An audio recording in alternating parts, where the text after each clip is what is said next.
In the middle of Tennessee is one of the largest freshwater aquariums in the world, but are they worth the trip? Let's take a look today. Welcome to Bear Facts, where we explore the Smoky Mountains one bear fact at a time.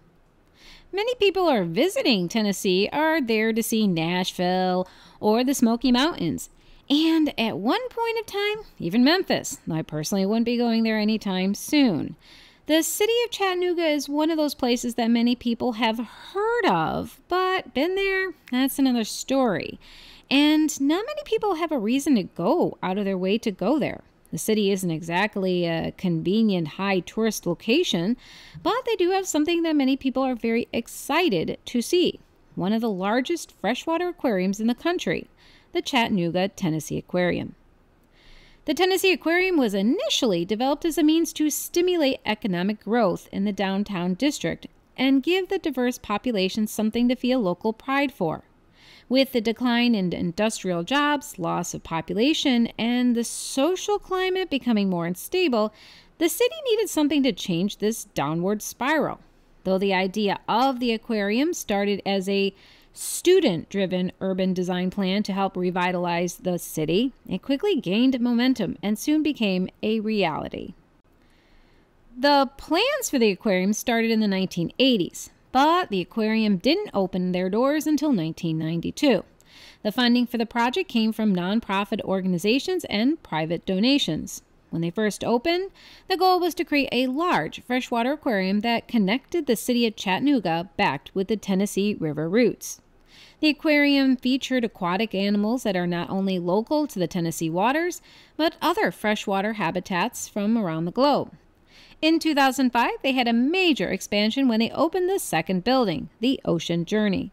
This building focused on exhibits that centered on the rainforest and other ocean creatures. The expansion also later included the IMAX Theater, a building that shows different movies from documentaries to full-length featured films on their 89-foot wide screen. Though there are many people who are skeptical of the project, they were proven wrong. Within a year of the doors opening, they had drawn in over 1.5 million visitors. The aquarium also helped revitalize the downtown area, seeing over $1 billion in local businesses and expansions since its doors opened. But is the aquarium worth the visit? If you're visiting the Smoky Mountains on vacation, it's an easy 2 to 3 hour drive. If you're in Nashville, that's another 2 hours. And Chattanooga isn't exactly a hopping tourist destination. There isn't a beach close by or any major amusement parks to bring in families. Most likely, the only reason you would even consider going to Chattanooga is for the aquarium. So the question is it worth the trip? Maybe I can help you figure that out by talking about the aquarium and what you can expect when visiting. Both me and my husband are very interested in aquariums and have been to a few of them around the country. My husband is an avid fisherman and was very interested in visiting. But like many people, Chattanooga wasn't in a great location. They just weren't on the way to any place that we visited or vacationed at, and they were way too far to bother with just to go to the aquarium. But then we discovered the Smoky Mountains. When we figured out that Chattanooga was only 2.5 hours from our place, we made it a goal to go. The first time was during COVID. I won't lie, even though we had to wear those awful masks, we really enjoyed how quiet and empty it was. When we went again just this year, it was nice not wearing the mask, but it wasn't as quiet, and there was a lot more people. Bummer. The aquarium is pretty easy to find, but they don't have free parking. When you get to the downtown area, you'll find plenty of parking areas that are pretty close. You can either pay a parking attendant or pay at a kiosk, or there is now a VR code to scan with your phone to pay. It was $3 an hour. We ended up paying for 2 hours. Since we used our phones, we can add more time if we needed to follow by the link and pay more. As with most attractions, you can now pay ahead. I would highly suggest you do this if you are visiting during a busy time. That way you can ensure entrance. The aquarium will offer time slots, or you can throw the dice like we did and just walk up and try and get in. You can find admission ticket prices online, but general admission to the aquarium was $39.99 for adults and $47.99 with IMAX tickets. When you buy your tickets, even if you are just walking in, you will need to select a time slot. We lucked out and were able to just walk in. But if you don't pre-purchase your tickets and time slots ahead of time, you risk the possibility of not getting in or having to wait for your time slot, which means you can end up paying a ton of money for parking while you wait for your entry time. The ticket price includes both aquarium buildings. The ticketing booth is behind the National Honor Heritage Museum. You will see a large blue ticket booth sign above their doors. The ticket building isn't connected to the aquarium. Not sure who designed this place, but just be aware that nothing is connected. Not even the IMAX theater is connected to the other buildings. After you get your ticket, you will be directed to start your underwater exploration in the Freshwater building. This is the large structure with a triangle glass wall.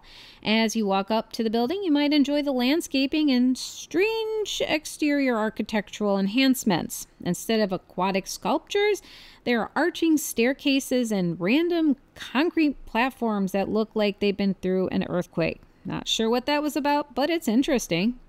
When you get scanned in, you will start your journey up an escalator. Really long one. One odd thing about the aquarium is that they don't have maps. You don't need one since the layout is really simple. You will go to the top and walk around in a circle basically until you reach the bottom. There are 5 major exhibits in the freshwater building. The basic format for the museum is that you will be led to the very top of the museum on an escalator or elevator and dropped off at the first exhibit on the top level. There are outer lying exhibits that you will be guided to from either side of the atrium. This is a massive room that serves as the ramp that leads you down to the next level and exhibits until you eventually reach the bottom, where you'll find the gift shop and the exit leading to the next building, Ocean Journey. The first main exhibit is the Appalachian Cove, which explores the habitat of the northern mountainous Appalachian areas. Here you can find a large otter display with a canopy of trees and behind glass that display the playful otters in a realistic natural environment. The Appalachian Cove will also be popular with most fishermen. Once you head out into the main atrium, you will encounter a giant display tank with a variety of trout and other freshwater fish you will find in the mountainous regions of the Appalachian. The Rivers to Ridges looks at the southern Appalachian habitats. Here you can see up close the vast variety of smaller fish. I was really impressed with the variety of colorful fish you can encounter in the warmer waters. The best part of this exhibit is the lake sturgeon petting area. Yeah, you heard me correct, a lake sturgeon petting area. In this unique exhibit, you can actually pet a real sturgeon. This isn't something you can do any day of the week. The Delta County, which shows species from the Mississippi River Delta and the cypress swamp ecosystem, is next. When you walk into this exhibit, you'll see alligators and turtles as they swim lazily about. And unlike the sturgeon exhibit, you won't get me putting my fingers in that tank. Even if I could reach over the protective glass wall, I personally wouldn't want to put my fingers in that tank. I'd be more afraid of the snapping turtles than the alligators. Up next is the Rivers of the World Showcase. Here you can look into the aquatic world of the Amazon, Congo, and other significant rivers that flow through the rainforests of the world. This exhibit features many popular aquatic inhabitants such as the piranha, blue poison dart frog, and of course the electric eel. I was particularly enthralled by the mossy frogs. Really cool stuff there. For most people, the most impressive part of this aquarium are the massive tanks across from one another in the atrium. The biggest tank is devoted to the aquatic life of the Tennessee River, from giant ancient sturgeon to catfish lurking in the deep depths to the massive paddlefish. There's no end to wonder as you gaze up through the murky waters. It's hard to believe that something that large lives in the Tennessee waters. This tank will amaze and maybe sadden you a little bit, knowing that these creatures are much harder to find in the wild and seldom reach those sizes anymore. The other feature tank is the Giants of the River. This tank is devoted to large freshwater fish you can find from other regions of the world. The most impressive is the freshwater stingray. The massive Arapina will send a shiver down your back and make you reconsider dipping your feet in the water next time you go to a lake. Getting the chance to see and explore and experience the sheer size and scale of these giants is worth the admission price alone. The last notable exhibit in the Freshwater Aquarium building are the turtles of the world. The Tennessee Aquarium has an extensive turtle population and even a nursery where they help repopulate a variety of different species from around the world. Once you reach the bottom of the atrium after leaving the turtles, you will find the exit and, of course, a chance to part ways with your money at their gift shop. The short walk to the next building will take you to the Ocean Journey. Here you will find your ticket again so the staff can scan it before you enter. The Ocean Journey has a similar format to the Freshwater building. Once you enter the lobby and get your ticket scanned, you will need to take an escalator to the top level.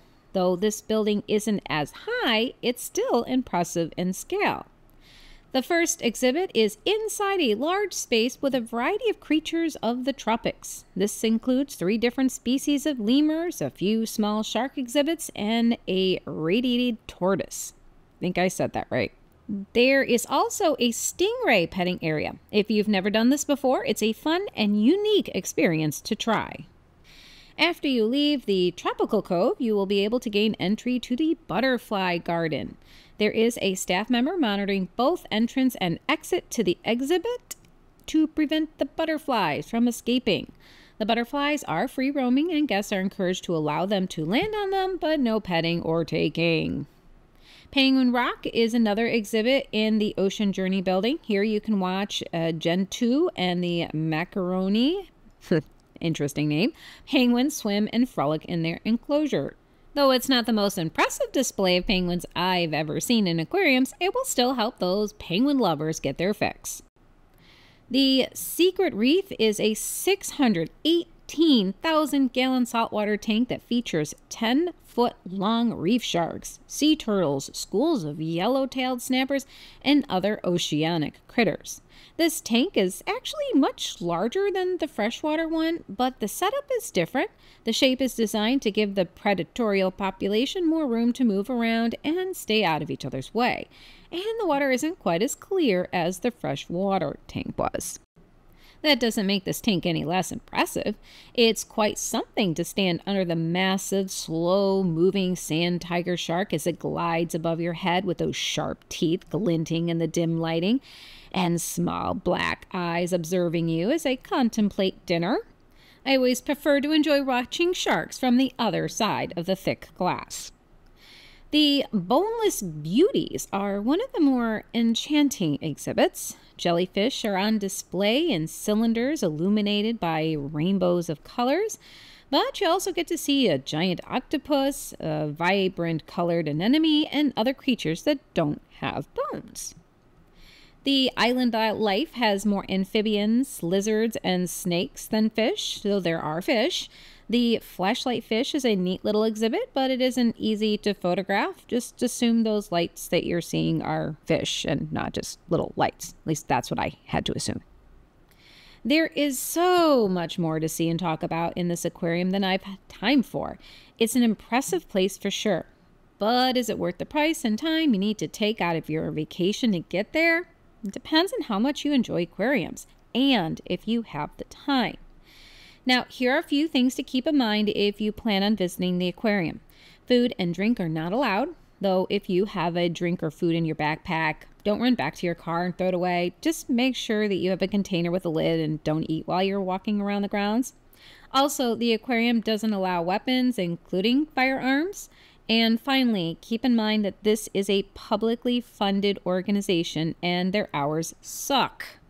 They are open 9 to 5 most days and are closed Thanksgiving and Christmas, though they are surprisingly open on Easter. For people who enjoy aquariums, this is one of the best I've ever been to, and it's very large. I won't lie, it's expensive, but you can make a full day trip of the aquarium, making it well worth the cost. But if you're coming from a distance, I would try and fit in other activities to get more bang for your buck, or gas, as it may be. maybe consider going to Rock Mountain or Ruby Falls Cavern. Both are very popular attractions that are close to the aquarium. Or consider looking for a great dinner or restaurant location in the area. We went to Puckett's while there. I liked the barbecue restaurant, and I've been to the one in Pigeon Forge as well. The chicken was fantastic. But I will advise you to try and keep to populated tourist areas and be aware of your surroundings. Chattanooga can be a very nice place, but they do have their share of problems. For whatever reason, aquariums, zoos, and hospitals tend to be in areas that can be scary at night. A great example is the aquarium in Baltimore. Sorry, but that place is just scary after dark. I hope that this video helps you plan your visit to the Smoky Mountains. Please note that we at Bear Facts do not get paid for our videos. You're getting an honest review of our personal experiences, but facts and things change, so please let us know if you've learned anything new and want to share your experiences in the comments. Thanks again for visiting us at Bear Facts of the Smoky Mountains. Please click that like button and subscribe to our channel.